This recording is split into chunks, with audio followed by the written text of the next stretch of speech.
Olá pessoal, Guilherme Lima, Evolo Papo, e gostaria de bater um papo hoje aqui sobre a questão espinhosa da religião. Então, a gente tem que a religião, ela vem do latim, né, religare, que significa basicamente religar, voltar a ligar, né? A ideia da religião parte do princípio que em algum momento há uma perda da nossa ligação com Deus e espiritualidade e que é preciso se reconectar a essa divindade ou espiritualidade, né? Antes de entrar propriamente, né, nesse tema da religião, eu gostaria de contar, né, duas histórias acerca da moral e dos costumes, né, de como é que os costumes eles são mantidos na sociedade, né? Uma ideia era a seguinte: uma jovem, né, ela enquanto jovem, a mãe sempre que ela fazia peixe, né, ela pegava e cortava o peixe no meio. E aí a mãe, né, da menina sempre cortava o peixe no meio. E aí a menina copiou isso da mãe, né? Sempre viu, bom, a gente tem que cortar o peixe no meio. Cortava o peixe no meio e pronto. Até que um dia, né, a filha, que no caso seria a neta, né, da mãe, né, ela pergunta, né, à mãe, essa filha, ela já tinha se tornado mãe, então seria a filha da filha, né? A filha da filha pergunta para a mãe, né? Mamãe, por que você corta, né, o peixe no meio, né? Aí ela vira, poxa, realmente eu não sei. Sempre fiz assim, né? Porque foi assim que eu aprendi com minha mãe. E por sorte, né? A senhora idosa, né? A avó ainda estava viva. E aí a mãe perguntou, né? Vem cá, por que você sempre cortava o peixe no meio para assar, né? O peixe. Aí adivinha qual foi a resposta, né? A resposta foi, é simples, é porque a bandeja que nós tínhamos não comportava o tamanho do peixe. E aí uma outra história, né? É basicamente uma experiência da psicologia, né? A respeito da propagação da moral e dos costumes, né? A experiência dizia o seguinte, né? Eles pegavam um grupo de macacos, colocavam os macacos em uma sala e no meio da sala existia uma escada e no topo da escada existia um cacho de bananas, né? E aí o que acontecia? Toda vez que um macaco subia e tentava pegar uma banana, os pesquisadores eles ligavam sprinklers, né? Aquele jato de água, né? Um jato de água gelado nos macacos que estavam embaixo, né?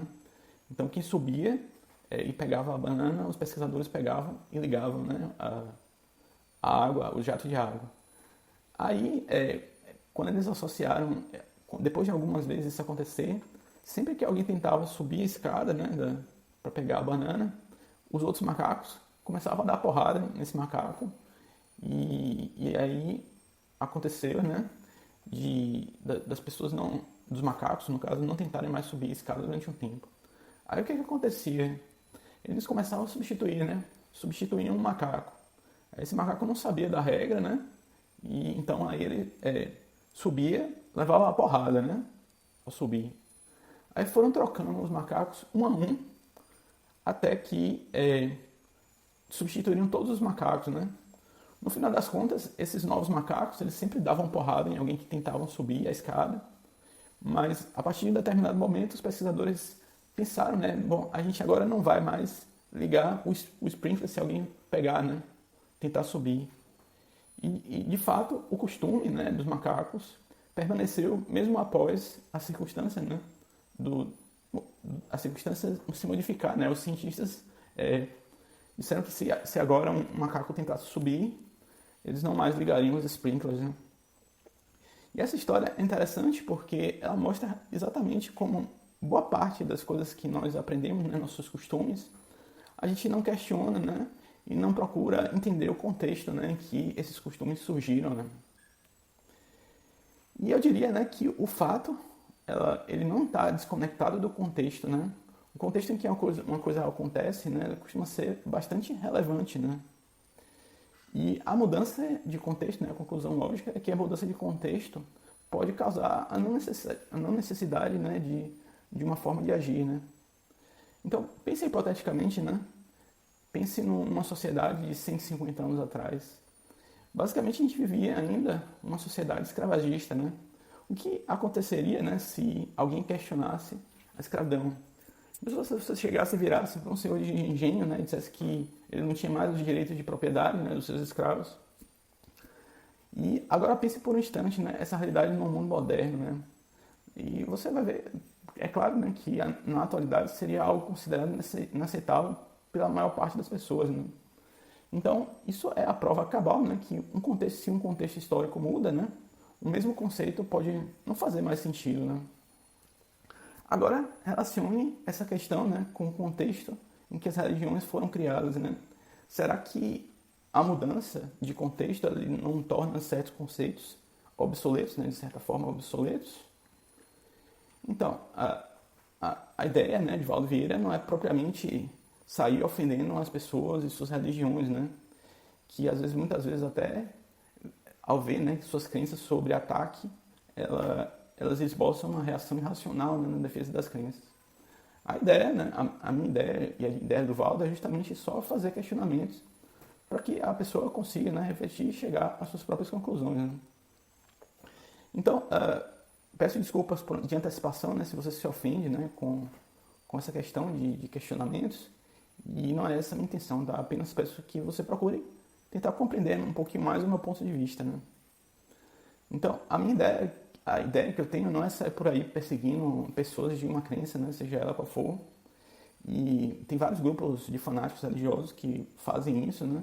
Por exemplo, aqui na Bahia é até relativamente comum, né, pessoas destruírem espaços de terreiros, né, na Bahia.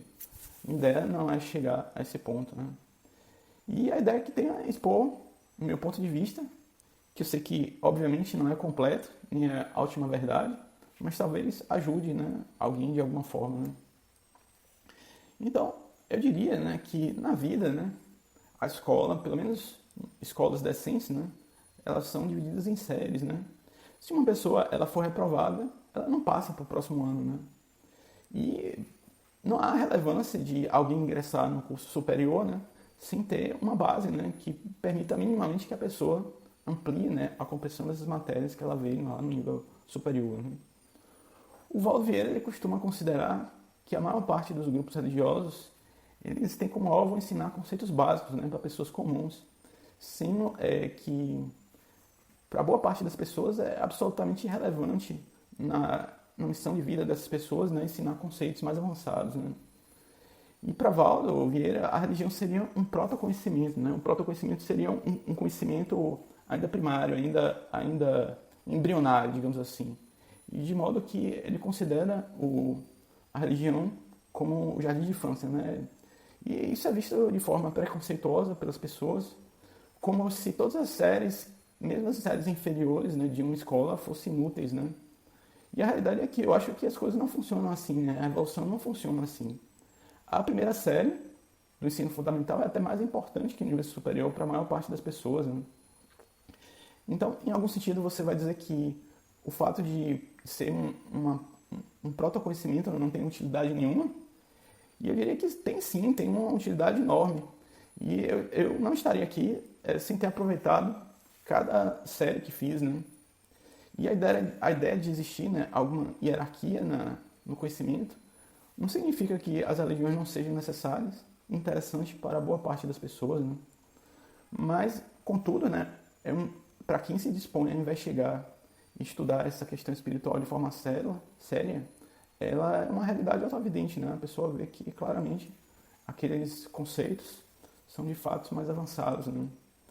E eu diria, né, que o que adianta você falar, por exemplo, em holomaturologia ou holorressomática, que são conceitos que o Valdo traz, né, o Valdo Vieira traz, falar em coisas tão complexas para uma pessoa que não consegue entender, né, nem a ideia de amar o próximo, né,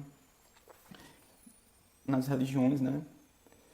Então, eu diria que a religião é muito relevante e importante, mesmo não apresentando, né, o conhecimento top, né, digamos assim.